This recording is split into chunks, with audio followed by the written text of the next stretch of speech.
ko sas tey jii fi ñu nekk nii muy yow muy man muy ñi fi nekk ñëpp kenn ku nekk état moo am obligation pour sàmmal la sa sécurité nga dem nga dikk pour fexe ba booy liggéey nga mën a dem def sa liggéey ci anam yi mu ci kon état dafa am responsabilité bu mag. citoyen bi également état nekk yoon ne ko ne état même état boobu ñu sas loolu ne ko mais citoyen bi aussi da nga war a def tout pour que su fekkee am na lu ko naqari article 8 de la constitution. su fekkee am na lu mu bëgg a fësal mu mun ko def. mais su koy def da koy def ci anam yi nga xam ne moom la yoon tëral. alinéa 2 article 8 loolu la wax.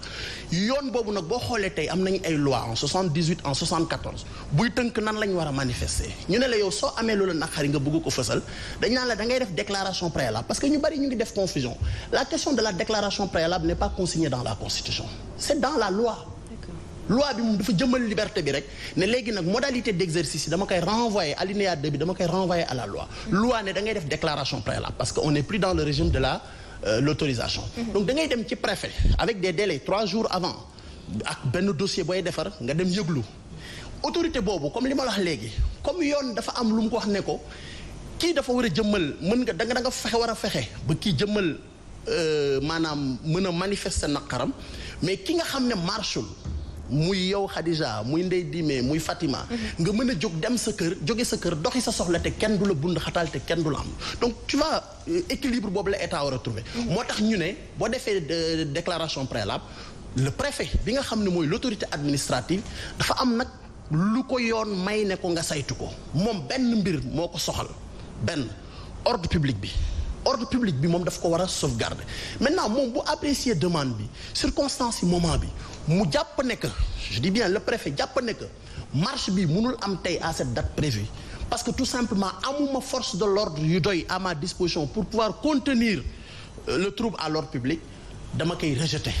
wala boobu mu jàpp ne que mais ce qui est paradoxal c'est que bu ñu nee amuñ force de l'ordre yu doy pour pouvoir contenir boobu marche bu ñu ko interdire ñu koy def y aura beaucoup plus que li ñu soxla woon pour barrer la route aux manifestants. waaw mais loolu am na mais effet contraire bi aussi mun na am xëy na ñu gis fii benn jour cantaku nii jógee Dakar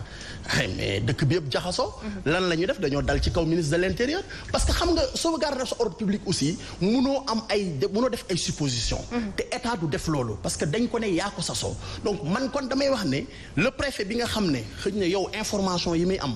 man duma ko am parce que dafa am les services de renseignement ñoom également soo déposer dossier boo demee defee déclaration préalable ils font des enquêtes c'est-à-dire climat social dëkk bi ñoom dañ koy maîtriser donc su demee ba rek jàpp ne moom tey dispositif sécuritaire bi mu am mënul contenir un éventuel trouble à l'ordre public moom dafay rejeter marche bi kooku interdiction la mais am na yoo xam ne que ni dañuy du doon interdiction mais changement d'itinéraire dafay jàpp ne itinéraire bii du itinéraire boo xam ne ni tey mën nañoo fexe ba def fi marche ba sauvegarder ordre public donc mu waxal la da ngay changer d'itinéraire pour mun ko def mais loolu yëpp li ko wundu li ko couronné pour wan la ne la on est dans un état organisé gannaaw obligation état pour mu sàmmal citoyen bi sàmmal également état mission régalienne am mais dafa am benn arbitre l'arbitre c'est le juge tey boo jëlee suñu loi organique sur la Cour suprême depuis 2017 dafa am benn réforme bu am importance bu ñu indi boo xam ne nii dafa indi lu ñuy wax le référé administratif parce que dañ doon gis ne que effectivement il y a des questions d'urgence liées à l'exercice de ces libertés là te questions d'urgence yooyu du ñu xam bu fekkee ne que l'autorité administrative opposée wu na nan lañ koy régler moo tax la loi le gouvernement du Sénégal initié une réforme en 2017 pour créer ce qu'on appelle un juge des référés administratifs bi nga xam ne dans les 48 heures avant muy jeex war na mun a rendre une ordonnance boo xam ne nii dañuy xam ndax dëggal na ko wala dëggal et il est arrivé dans des cas récents d'ailleurs yoo xam ne que ni le juge administratif de la Cour suprême ay 2011 ay 2012 dafa casser la décision du préfet donc loolu également ay jurisprudence yu fi am la préfet jël dogal ne marche bi jàpp naa ne mu lu am Cour suprême chambre administrative cassé ko parce que dafay jàpp ne décision boobu dëppoowul ak yoon kon damay wax ne vraiment on est dans un état organisé maintenant nag su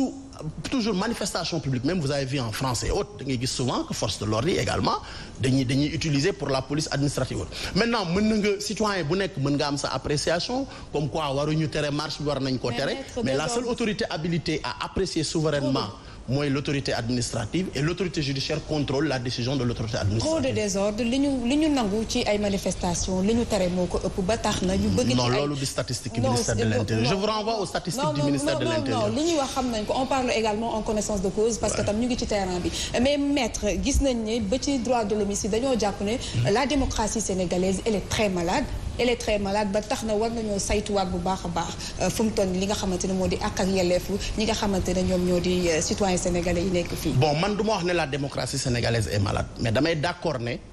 toujours comme li ñuy wax ci indépendance de la justice parce que looloo tax également ñu teg ñu fi ñun suñu institution loo tax mu nekk fi xeex pour renforcer le respect des droits humains dans notre pays loolu moo tax ñu teg fi comité sénégalais des droits de l'homme. mais li ñu leen di dégg bëriwul maître. oui non mais yow neen loo nga ñu dégg bëriwul. li ñu leen di dégg bëriwul. non Fatima xam nga yéen ñi ngeen di dégg ñi ngeen bëgg a dégg ngeen di dégg te yéen aussi li ngeen bëgg a dégg ngeen di dégg parce que tey su ma nee la ñun on a fait 3 forums régionaux cette année dans les zones minières les plus reculées déglu ma rek dans les zones minières les plus reculées. assisté nañu ci yenn manifestations yi ngeen organiser comité bi mais ba tey dañoo censurer. non même à l'intérieur du pays parce que xam nga non parce que xam nga yéen xëy na li leen di intéressé le plus mooy ab manifestance bu ñu arrêté mais ñun au-delà de ça intéressé nañ mais au-delà de ça dañuy dem ba au fin du pays ak Kédougou fekk fa ay citoyens yoo xam ne nii yow guddi soo tëddee di nelaw taal sa clim di respirer un air pur wala nga dem à Diogo dans le Thiès ñoo xam ne bu ñu tëddee guddi rejet industrie chimique yi da leen di fatt ñuy feebar ça c'est des droits yoo xam ne que ni ñun moom la ñuy xeex pour que ñu mun a indi ay solutions par rapport à ça mais xeebuñu également ces droits à la manifestation et autres moo tax ma ne la xëy na yéen li ngeen di am souvent ci seen plateau moom ngeen di wane rek mais ñun suñu combat ça va au-delà de ça parce que les droits humains c'est en fait une question universalité des droits de l'homme mais damay wax ne démocratie Sénégal moom wax dëgg yàlla du man maa ko wax xëy na nag ku mu neex nga épilogué ci mais ce n'est pas avec le président Macky Sall ce n'est pas avec le président Wade le Sénégal est devenu une démocratie depuis très longtemps démocratie bu nekkoon en gestation la ñu def suñu première alternance démocratique en 2000 deuxième alternance démocratique en 2012 te Dieu sait que aujourd'hui par rapport à nos textes pour ku xam li nekk ci sous-région bi ak li nekk ci Afrique on a parmi les meilleurs textes ci li nga xam ne mooy tënk état de droit te loolu du man maa ko wax même le dernier rapport de l'Union européenne sur les droits humains au Sénégal Union européenne ñoom ñoo wax te ku xam Union européenne xam ne ils sont pas complaisants ñoo wax ne la situation des droits humains au Sénégal est une situation normale ça boo demee ci seen dernier rapport bi ñoom ñoo ko est-ce que ñu koy appliquer maître aussi mais ça bien pose sûr. problème aussi non bien sûr on applique tous les textes mais xam nga toujours dans l'application d'un texte mën na am ay obstacles c'est que xëy na obstacle yooyu mooy tax nit ñi am beneen appréciation te loolu texte nit a koy defar comme li may faral di wax les textes sont faits par des hommes sont appliqués par des hommes sont appliqués à des hommes ñi koy def ay nit lan mën nañ juum moo tax texte de loi bi nga jël tey en 2020 fii ak 5 ans mën nañ dem ba dootul adapté looloo tax ñuy changer di modifier ay textes de loi looloo tax également juge yi di def œuvre de jurisprudence lacune texte suñuy appliquer texte bi bu ñu gisee ne y a une lacune ñoom dootuñu xaar législateur bi di approprier au texte bi mais dañuy def lu ñuy wax une création jurisprudentielle pour donc résorber ce gap là. alors lacune texte bi yaa ngi koy wax léegi mu mel ni andi na tuuti coow ci 3e mandat bi pour bañ a dugg rek ci 2e partie bu Khady war a lancer léegi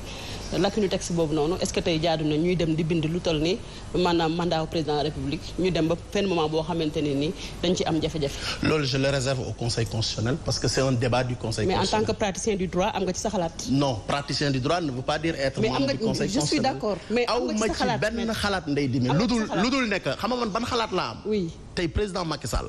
dañ ko falaat mu ngi gouverner nañu bàyyi ba egg 2024 suñ fa eggee conseil constitutionnel bi nga xam ne moo recevoir ay candidature même yow Ndeye Dime soo demee yóbbu sa candidature conseil constitutionnel moo koy xool waaw kooku moom mën nañ ko réserver conseil constitutionnel sur ce point là. alors mën nañu wax un peu ci wàllub politique ñu gis ne que ci biir APR certes on peut pas parler de bataille de succession mais gis nañu que guerre bi tàmbali na à ce rythme bu ñu ciy dem est-ce que duñu parti bi ci boppam du tas. bon d'abord man damay wax ne le fait que dans un parti politique surtout un parti bu nga xam ne moo nekk à la mouvance présidentielle mu am ay yëngu-yëngu en soi c'est pas mauvais et c'est normal parce que ça dénote de la vie d'un parti mais nag di dem ba yenn débat yoo xam ne nii xëj na dafay nekk à la périphérie de l'essence du parti ça moi je suis pas d'accord c'est pourquoi man sama position personnelle lay wax parce que je suis membre du parti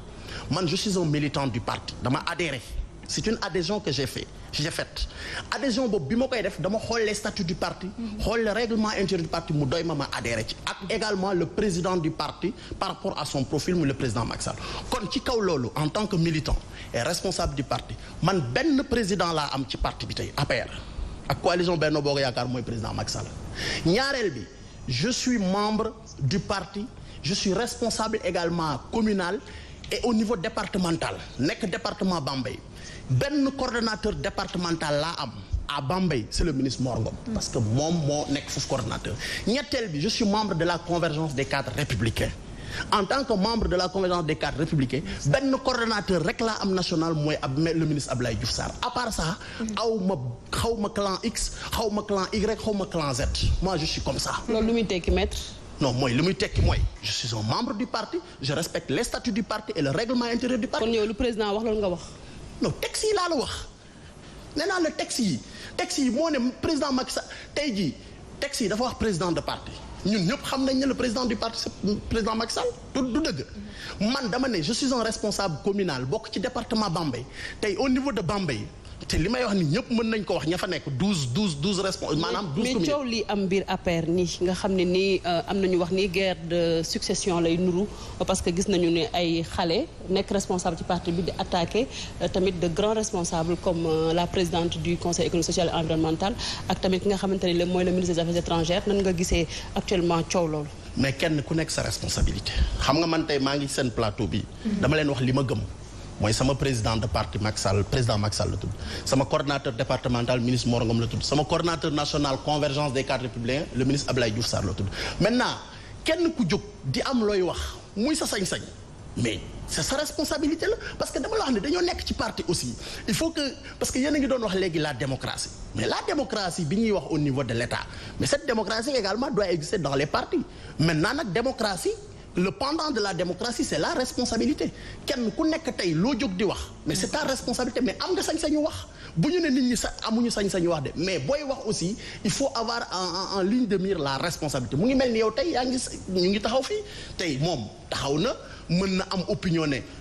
la démocratie sénégalaise est en souffrance opinion la mën na ko mais dafay c'est sa responsabilité en tant que citoyen te aussi c'est son droit en tant que citoyen de se prononcer parti bi également c'est la même chose ñu nekk ci parti bi di soulever yenn débat yi c'est-à-dire c'est leur droit parce que on est en démocratie interne mais c'est également ça interpelle également leur responsabilité moi je crois que kenn ku nekk yaay ne moo tax man ma ne la man